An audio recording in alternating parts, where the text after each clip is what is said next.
오늘 우리는 기독교 공동체 내에서 많은 논쟁을 일으킨 주제에 대해 깊이 파고들 것입니다. 기독교인들이 맥주나 와인을 마실 수 있을까요? 알코올과 죄에 관한 밝혀지지 않은 진실입니다. 어떤 기독교인들은 왜 알코올을 허용하는 반면 다른 이들은 완전히 피하는지 궁금하거나 성경이 이 문제에 대해 실제로 무엇을 말하고 있는지 알고 싶다면 당신은 올바른 곳에 왔습니다. 이 영상에서 우리는 성경을 깊이 탐구하여 알코올과 관련된 축복과 경고를 모두 살펴볼 것입니다. 예수님이 결혼식에서 물을 포도주로 바꾸신 이야기에서부터 잠언에서 나오는 취하지 말라는 강력한 경고에 이르기까지 성경은 이 주제에 대해 많은 것을 말하고 있습니다. 그러나 이것이 오늘날의 기독교인들에게는 어떤 의미일까요? 우리는 이 복잡한 문제를 어떻게 하나님의 뜻에 맞게 헤쳐나갈 수 있을까요? 이 중요한 주제를 풀어가는 동안 영상을 끝까지 시청해주세요. 시작하기 전에 성경 이야기에 구독하여 성경 진리에 대한 우리의 깊이 있는 탐구를 놓치지 않도록 하세요. 오늘의 영상이 마음에 들었다면 좋아요를 눌러주시고 댓글을 남기고 교회 모임, 가족 및 친구들과 공유해주세요. 이것은 우리가 하나님의 말씀을 더 많은 사람들에게 전할 수 있도록 도와주고 영감을 주고 교육하는 콘텐츠를 계속 만들 수 있도록 격려해줍니다. 이제 알코올과 신앙에 관한 진실을 밝혀가는 여정을 시작해봅시다. 왜 어떤 기독교인들은 축하할 때 잔을 올리지만 다른 사람들은 알코올을 죄악으로 보는지 궁금해 본 적이 있나요? 만약 제가 성경에서 와인과 강한 술에 대한 관점이 그렇게 간단하지 않다고 말한다면 어떨까요? 예수님이 결혼식에서 물을 포도주로 바꾸신 장면을 상상해보세요. 하지만 바울은 취하지 말라는 경고를 하고 있습니다. 구약에서는 왕들이 포도주를 제물로 바치지만 잠언은 포도주가 문제를 일으킬 수 있다고 경고합니다. 이것은 많은 신자들을 혼란스럽게 만든 여러 메시지의 혼합입니다. 하지만 걱정하지 마세요. 우리는 이제 기독교인의 삶에서 알코올에 대한 진실을 탐구할 것입니다. 함께 성경, 역사, 그리고 현대의 관점을 통해 성경이 알코올에 대해 실제로 무엇을 말하고 있는지 알아보겠습니다. 우리는 성경 시대의 문화적 맥락을 살펴보고 어려운 질문들에 직면할 것입니다. 당신이 알코올을 피하든 사회적으로 즐기든 아니면 그 중간에 있든 이 영상은 당신의 견해에 도전하고 이 복잡한 문제를 헤쳐나갈 성경적인 통찰을 제공할 것입니다. 그러니 당신이 좋아하는 무알코올 음료를 준비하고 알코올과 신앙에 관한 진실을 밝혀봅시다. 이 주제가 당신이 생각했던 것보다 더 복잡하고 중요한 이유를 탐구할 준비가 되셨나요? 성경 속 포도주의 풍부한 역사를 보기 위해 과거로 여행을 떠나봅시다. 처음부터 포도주는 수천 년에 걸친 성경 이야기에서 중요한 역할을 합니다. 우리의 여정은 창세기에서 큰 홍수가 끝난 후 시작됩니다. 방주를 만든 노아가 처음으로 포도원을 심게 되는데 창세기 9장 20대 21절에서 노아가 자기가 만든 포도주를 마시고 취해 그의 장막에서 벌거벗은 채 누워 있었다고 기록되어 있습니다. 이 사건은 성경에서 인간과 포도주 사이의 복잡한 관계를 보여주는 서막을 엽니다. 계속해서 우리는 다양한 문맥에서 포도주를 만나게 됩니다. 창세기 14장 18절에서는 신비한 제사장 겸 왕인 멜기세덱이 아브라함을 축복하기 위해 빵과 포도주를 내놓는 장면이 나옵니다. 이는 종교적 의식에서 포도주를 사용하는 것을 암시하며 이는 수천 년 동안 이어질 관습이 됩니다. 구약 성경에서 포도주는 종종 하나님의 축복과 연결됩니다. 신명기 7장 13절은 하나님이 포도나무의 열매를 축복해 주실 것이라고 약속합니다. 시편 104편 15절은 사람의 마음을 기쁘게 하는 포도주에 대해 말하며 아모스 9장 13대 14절의 메시아 시대 예언은 포도주의 풍요로움을 묘사하고 있습니다. 그러나 긍정적인 내용만 있는 것은 아닙니다. 성경은 또한 포도주에 대한 강력한 경고를 담고 있습니다. 잠언 20장 1절은 포도주는 거만하게 만들고 복주는 떠들게 하느니라. 이에 미혹되는 자마다 지혜가 없느니라 라고 말합니다. 또한 창세기 19장에서 롯의 딸들이 포도주를 이용해 아버지를 속이는 장면에서도 알 수 있듯이 포도주는 종종 잘못된 결정으로 이어지기도 합니다. 신약 성경에서도 포도주는 중요한 역할을 계속합니다. 요한복음 2장에 기록된 예수님의 첫 기적은 결혼식 잔치에서 물을 포도주로 바꾸신 사건입니다. 또한 포도주는 최후의 만찬에서 그리스도의 피를 상징하며 새로운 언약의 중심이 됩니다. 이러한 복잡한 포도주의 역사는 포도주가 축복일 수 있지만 성경 역사 내내 걸림돌이 될 수도 있음을 보여줍니다. 포도주의 진정한 의미를 이해하려면 그 문화적 맥락을 더 깊이 탐구할 필요가 있습니다. 성경의 알코올에 대한 관점을 완전히 이해하려면 성경시대 사람들의 세계로 들어가야 합니다. 포도주와 강한 술을 둘러싼 문화적 맥락은 오늘날 우리가 알고 있는 것과는 크게 달랐습니다. 고대 이스라엘과 주변 지역에서는 포도주가 단순히 사치품이나 취하기 위한 수단이 아니라 빵만큼 중요한 일상 필수품이었습니다. 그 이유 중 하나는 깨끗한 물의 부족이었습니다. 발효 과정은 오염된 물보다 포도주를 더 안전하게 마실 수 있게 만들었습니다. 그러나 성경시대의 포도주는 오늘날 우리가 마시는 포도주와 같지 않았습니다. 종종 물과 섞여 마셨으며 때로는 물 선부의 포도주 일부 비율로 희석되기도 했습니다. 이 관행은 마카베와 15장 39절에서도 언급되어 있으며 포도주를 덜 강하게 만들어 일상적으로 마시기 적합하게 만들었습니다. 포도주는 또한 종교적 및 사회적 행사에서 중요한 역할을 했습니다. 예를 들어 출애굽기 29장 40절에서는 성전에서 매일 바치는 제물로 포도주가 사용되었습니다.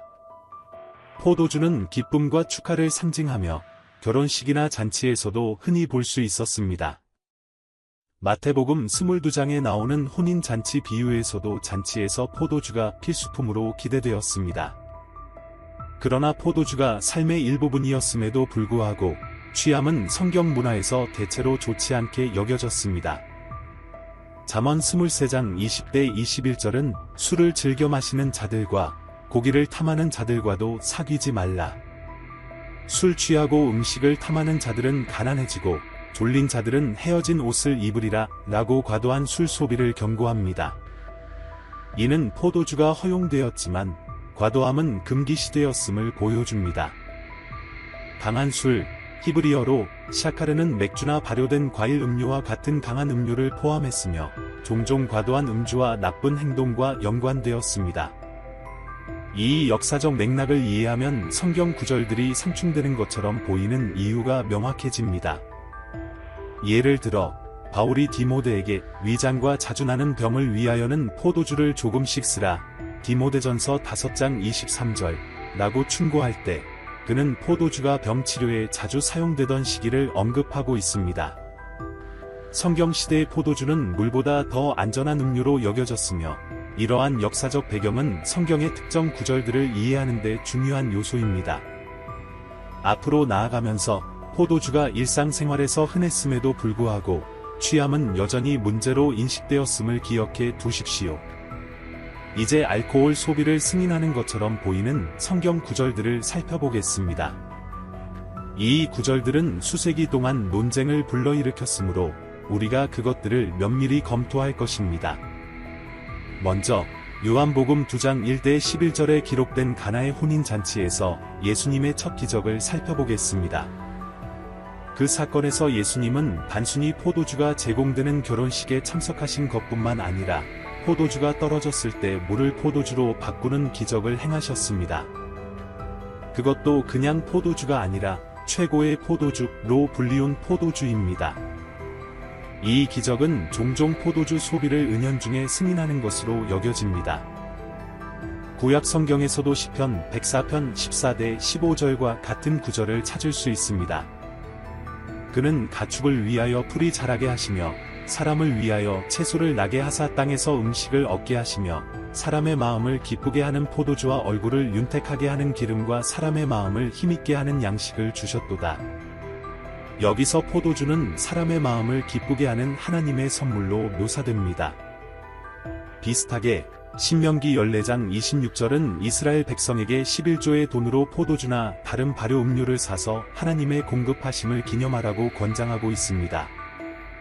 전도서 9장 7절은 너는 기쁨으로 내 음식을 먹고 즐거운 마음으로 내 포도주를 마실지어다 이는 하나님이 너희 하는 일을 기뻐하심이니라 라고 말하며 포도주를 즐기는 것을 하나님의 축복을 받은 삶의 일부로 승인하는 것처럼 보입니다. 신약 성경에서 바울은 디모데에게 그의 위장 문제와 자주 겪는 병 때문에 포도주를 조금씩 쓰라고 권고하며 이는 의학적인 목적으로 포도주를 권장한 것입니다. 디모데전서 5장 23절. 심지어 미래의 왕국에 대한 예언에서도 포도주는 긍정적으로 묘사됩니다. 아모스 9장 14절은 하나님이 이스라엘을 회복시키실 때 그들이 포도원을 심고 그 포도주를 마실 것이라고 묘사합니다. 이 구절들은 포도주가 하나님의 축복, 축하, 심지어 치유와도 종종 관련이 있음을 시사합니다. 그러나 중요한 것은 이러한 구절들이 단독으로 존재하는 것이 아니라는 점입니다. 이를 온전히 이해하기 위해서는 알코올의 위험에 대한 경고 구절들과 균형을 이루어야 합니다. 이제 논쟁의 다른 측면을 살펴보겠습니다. 알코올 사용을 경고하는 구절들입니다. 이 성경 구절들은 음주의 위험성과 해로운 결과에 대한 심각한 경고를 제공합니다. 가장 잘 알려진 경고 중 하나는 잠언 20장 1절에 나옵니다. 포도주는 거만하게 만들고 북주는 떠들게 하느니라. 이에 미혹되는 자마다 지혜가 없느니라. 이 구절은 알코올이 사람을 속이고 문제를 일으킬 수 있음을 시사하며 과도하게 취하는 사람은 지혜가 부족하다는 것을 암시합니다. 잠언 23장 29-35절은 과도한 음주의 결과를 생생하게 묘사합니다. 누가 근심이 있느냐? 누가 슬픔이 있느냐? 누가 다툼이 있느냐? 누가 불평이 있느냐? 누가 이유 없는 상처를 입느냐? 누가 눈이 붉어졌느냐? 포도주에 오래 머무는 자와 혼합된 포도주를 맛보러 다니는 자들이다. 이 구절은 알코올을 독사에 비유하며 그 속임수와 해로운 본성을 강조합니다. 신약 성경에서도 취함에 대한 명확한 지침을 찾을 수 있습니다. 에베소서 5장 18절은 술 취하지 말라 이는 방탕한 것이니 오직 성령으로 충만함을 받으라 라고 말합니다. 이 구절은 알코올의 영향과 성령의 영향을 대조하여 믿는 자의 삶에서 성령이 주는 충만함을 강조합니다. 갈라디아서 5장 19-21절에서는 음주를 성적 부도덕, 우상 숭배와 같은 육체의 죄된 행위로 언급하며 그러한 행동을 하는 자들은 하나님의 나라를 유업으로 받지 못하리라 고 경고합니다. 성경은 또한 알코올이 판단력을 흐리게 하고 죄로 이끌 수 있음을 강조합니다. 예를 들어 창세기 9장 20-22절에서 노아는 술에 취해 부적절한 상황에 빠지게 되며 이는 알코올이 잘못된 결정을 내리게 할 수 있음을 보여줍니다. 창세기 19장 33-38절에서는 롯의 딸들이 아버지를 술로 조종해 근친 상간을 일으키는 장면이 나옵니다. 성경은 특히 지도자들에게 강력한 경고를 줍니다. 잠언 31장 4-5절은 르무에라 왕에게 마땅하지 아니하고 포도주를 마시는 것이 왕에게 마땅하지 아니하니라. 관원에게도 마땅하지 아니하니라. 술을 마시고 법을 잊어버릴까 하노라 라고 경고합니다. 성경에서든 오늘날이든 지도자들은 더 높은 기준을 요구받습니다. 신약 성경에서 바울은 디모데전서 3장 3절과 디도서 1장 7절에서 교회 지도자들에게도 비슷한 기대를 제시하며 감독자와 장로는 술에 임박이지 않아야 한다고 말합니다. 경고는 여기서 끝나지 않습니다. 이사야 5장 11절은 술을 쫓는 자들에게 화가 있을지어다 라고 심판을 예고하며 호세아 4장 11절은 포도주와 새 포도주가 사람의 지혜를 빼앗느니라 라고 경고합니다. 이 구절들은 알코올의 잠재적인 위험성, 흐려진 판단력, 파괴적인 행동, 그리고 심지어 하나님과 멀어질 수 있다는 암울한 그림을 그립니다. 이러한 경고를 더 관대한 알코올에 대한 구절들과 함께 고려하면 우리는 성경이 이 문제에 대해 복잡한 입장을 가지고 있음을 이해하기 시작합니다. 다음 섹션에서는 이러한 다양한 관점을 어떻게 화해시킬 수 있을지, 그리고 이것이 오늘날 기독교인들에게 어떤 의미를 가지는지 탐구할 것입니다. 성경의 전체 맥락을 이해하는 것이 알코올 사용에 대해 지혜롭고 하나님을 기쁘시게 하는 결정을 내리는 데 중요합니다. 이제 현대 사회에서 알코올이 미치는 영향으로 초점을 돌려보겠습니다. 성경 시대 이후로 문화적 맥락은 극적으로 변했지만 많은 경고는 여전히 놀라울 정도로 유효합니다. 미국에서만 알코올은 세 번째로 큰 예방 가능한 사망 원인으로 매년 약 9만 5천 명의 사망을 초래하는 통계는 충격적입니다. 알코올의 영향은 사망자 수를 넘어섭니다. 경제적으로도 2010년 미국에서 알코올 남용으로 인한 손실은 약 2,490억 달러로 추산되며 이는 의료비, 생산성 손실, 형사 사법 비용 등을 포함합니다. 이 엄청난 금액은 술을 마시지 않는 사람들까지 포함해 모든 납세자에게 영향을 미칩니다. 개인적으로도 알코올은 가족과 인간관계에 심각한 손상을 줄 수 있습니다. 미국 국립알코올 남용 및 알코올 중독 연구소에 따르면 미국의 10% 이상의 어린이가 알코올 문제를 겪는 부모와 함께 살고 있습니다. 이러한 아이들은 방치, 학대, 그리고 장기적인 정서적, 심리적 문제에 더 큰 위험에 직면하게 됩니다. 음주운전은 여전히 큰 문제로 남아있으며 2019년 알코올 관련 교통 사망은 전체 교통 사망자의 28%를 차지합니다. 이러한 사망자 각각은 비극적으로 일찍 끝난 생명을 나타내며 가족들에게 깊은 슬픔을 남깁니다. 직장에서도 알코올의 영향은 크며 생산성 저하, 높은 결근율, 더 빈번한 사고로 이어집니다. CDC는 과도한 알코올 소비로 인해 미국 고용주들이 매년 1,790억 달러의 비용을 부담하고 있다고 추정합니다. 정신건강 또한 알코올 사용으로 크게 영향을 받습니다. 일부 사람들은 불안이나 우울증을 해소하기 위해 알코올에 의지하지만 장기적으로는 이러한 상태를 악화시키는 경우가 많습니다. 알코올 사용 장애는 종종 다른 정신건강 문제와 공존하여 치료와 회복을 복잡하게 만듭니다. 대학 캠퍼스에서도 폭음은 여전히 심각한 문제입니다. 국립알코올 남용 및 알코올 중독 연구소에 따르면 18세에서 24세 사이의 대학생 중 매년 약 1,519명이 알코올 관련 사고로 사망하고 있습니다. 심지어 적당한 알코올 소비도 이제는 면밀히 검토되고 있습니다. 최근 연구는 적당한 음주조차도 특정 암의 위험을 증가시킬 수 있음을 시사하며 적당한 알코올 섭취가 건강에 이롭다는 믿음에 도전하고 있습니다. 기독교인으로서 우리는 이러한 엄중한 현실을 무시할 수 없습니다.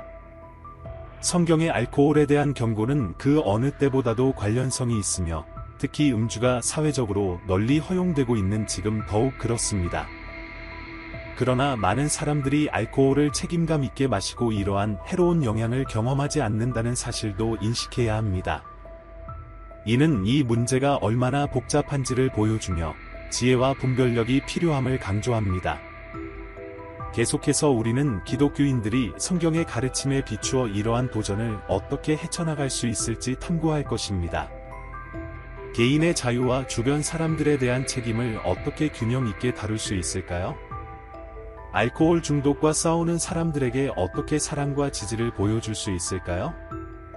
이것들은 어려운 질문이지만 우리가 삶의 모든 측면에서 하나님을 기쁘시게 하려고 노력한다면 반드시 직면해야 할 문제들입니다.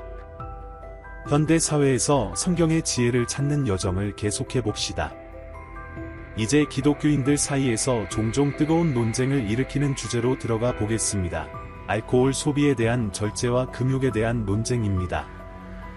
이 문제는 복잡하며 성경의 원칙, 개인의 신념, 그리고 다른 사람들에게 미치는 잠재적 영향을 신중히 반영해야 합니다. 일부 기독교인들은 절제를 옹호하며 예수님이 가나의 혼인잔치에서 물을 포도주로 바꾸신 예나 바울이 디모데에게 건강을 위해 포도주를 마시라고 권한 예를 인용합니다. 그들은 책임감 있고 절제된 알코올 사용이 하나님의 선물로 즐길 수 있다고 믿습니다. 그러나 많은 다른 기독교인들은 완전한 금욕을 강조합니다.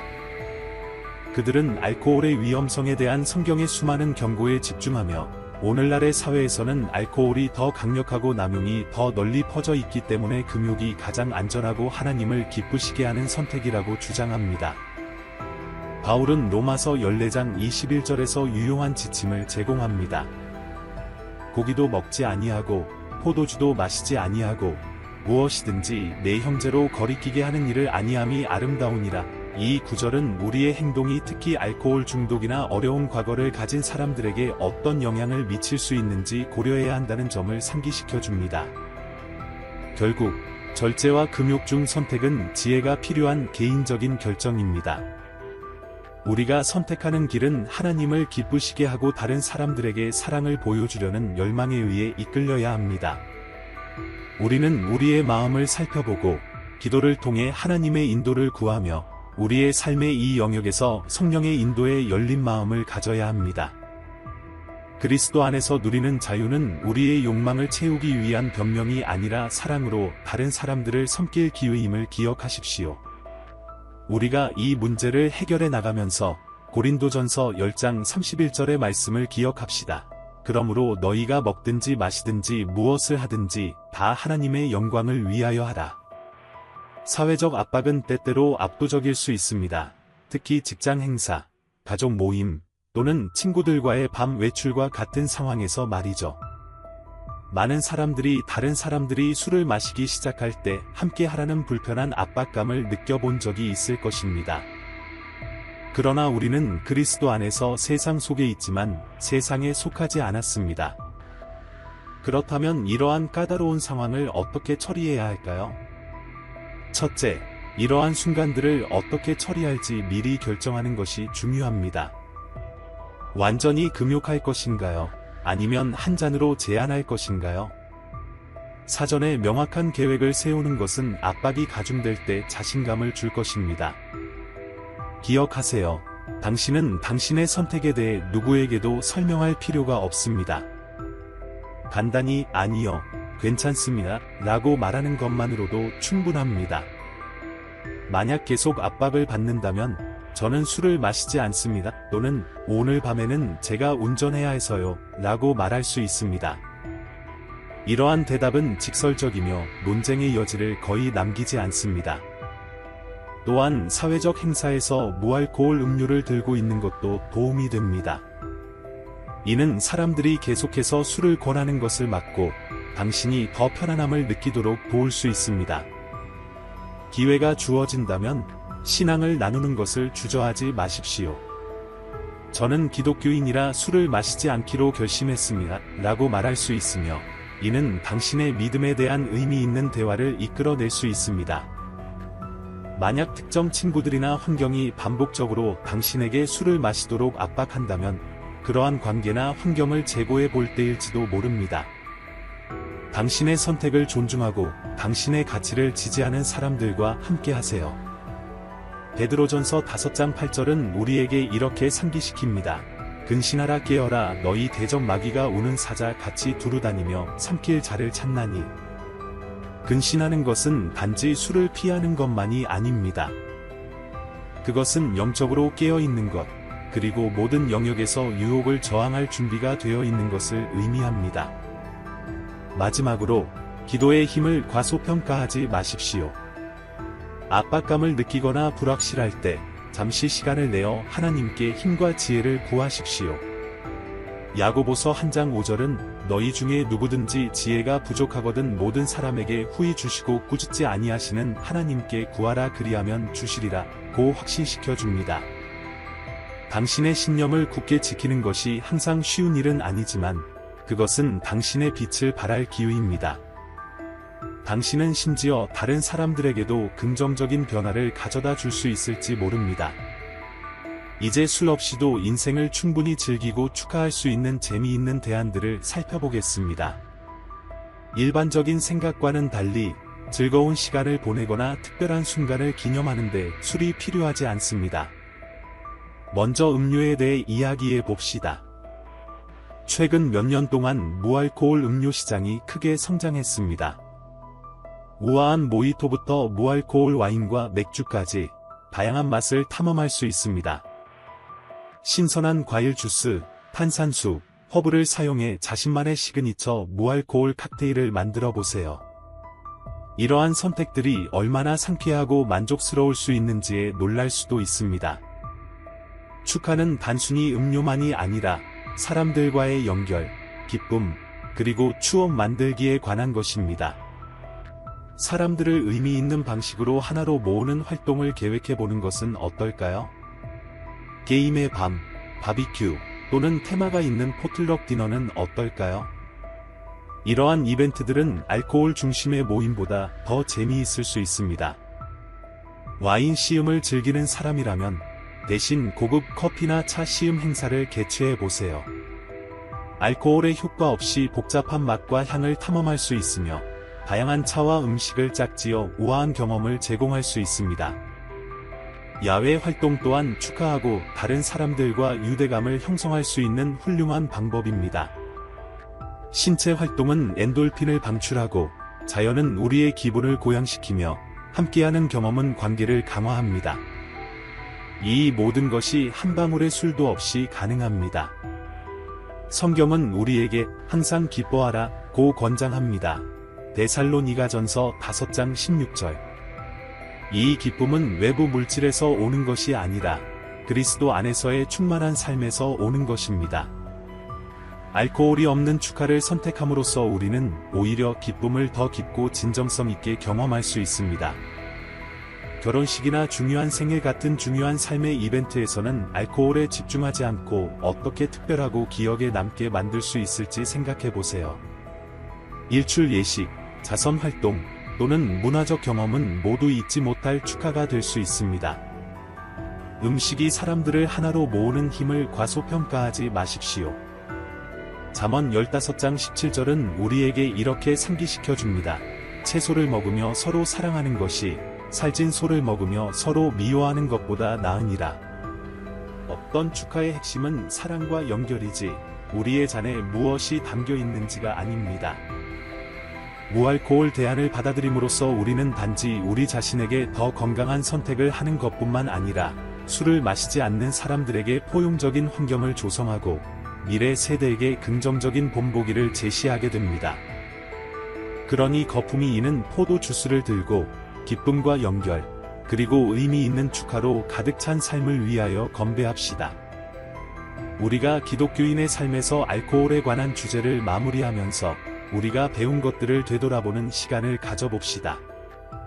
우리는 성경적 관점을 탐구하고 문화적 맥락을 조사했으며 현대 사회에서 알코올이 미치는 영향을 고려했습니다. 이제 자신에게 물어볼 차례입니다. 이 지식을 우리의 삶에 어떻게 적용할 것인가? 이것은 판단하거나 비난하는 것이 아니라 지혜를 구하고 하나님을 기쁘시게 하며 주변 사람들에게 유익이 되는 결정을 내리는 것에 관한 것입니다. 바울이 고린도전서 10장 23절에서 말한 것처럼 모든 것이 가하나 모든 것이 유익한 것은 아니니라. 우리의 목표는 하나님을 영화롭게 하고 이웃에게 사랑을 보여주는 방식으로 사는 것이어야 합니다. 당신의 선택이 미치는 영향을 생각해 보세요. 당신의 행동은 당신뿐만 아니라 가족, 친구, 그리고 당신의 삶을 지켜보는 낯선 이들에게도 영향을 미칩니다. 당신의 선택은 다른 사람들을 그리스도께 인도하고 있나요?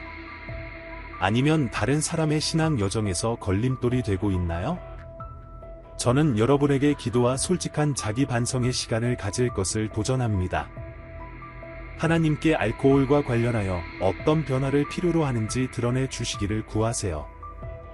그것이 줄이는 것이든 완전히 금하는 것이든 또는 알코올을 어떻게 언제 마시는지에 대해 더 신중하게 생각하는 것이든 간에 성령의 인도에 열려 있으십시오. 당신이 속한 공동체에 긍정적인 영향을 미칠 방법을 생각해 보세요. 무알코올 행사를 기획할 수 있을까요? 중독과 싸우는 사람들을 돕는 지역 이니셔티브를 지원하거나 사람들이 술 없이도 연결되고 축하할 수 있는 공간을 만들 수 있을까요?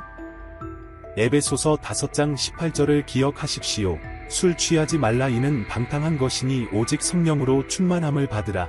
우리의 삶이 성령의 열매인 사랑, 기쁨, 평화, 인내, 친절, 선함, 신실함, 온유, 절제로 넘쳐나기를 추구합시다. 제가 여러분에게 권하고 싶은 것은 이 주제에 대해 배운 것을 다른 사람들과 나누고 이 중요한 주제에 대해 여러분의 공동체에서 대화를 시작하는 것입니다. 교회, 소그룹 또는 친구들과 이 대화를 나누십시오.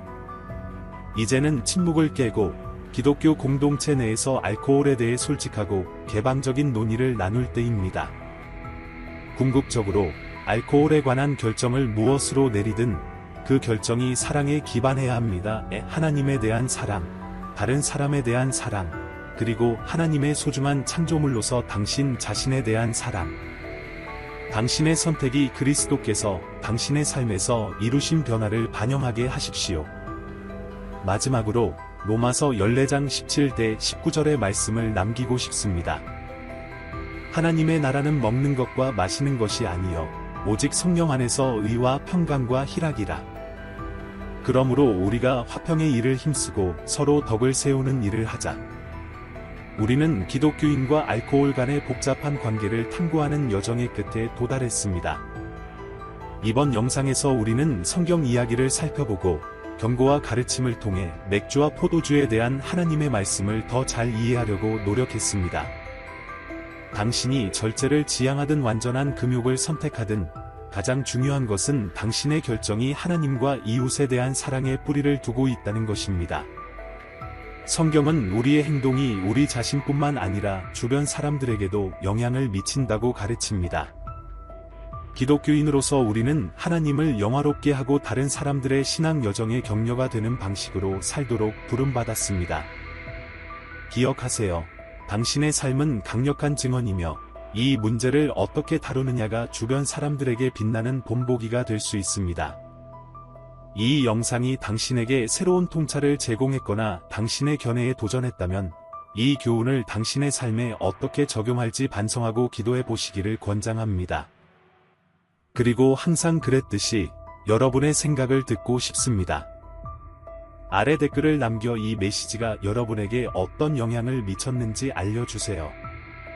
떠나기 전에 채널 구독과 영상의 좋아요를 눌러주시고 교회 모임, 가족, 친구들과 공유해주세요. 함께 하나님의 말씀을 더 깊이 탐구하며 믿음과 이해를 성장시킬 수 있습니다. 시청해주셔서 감사합니다.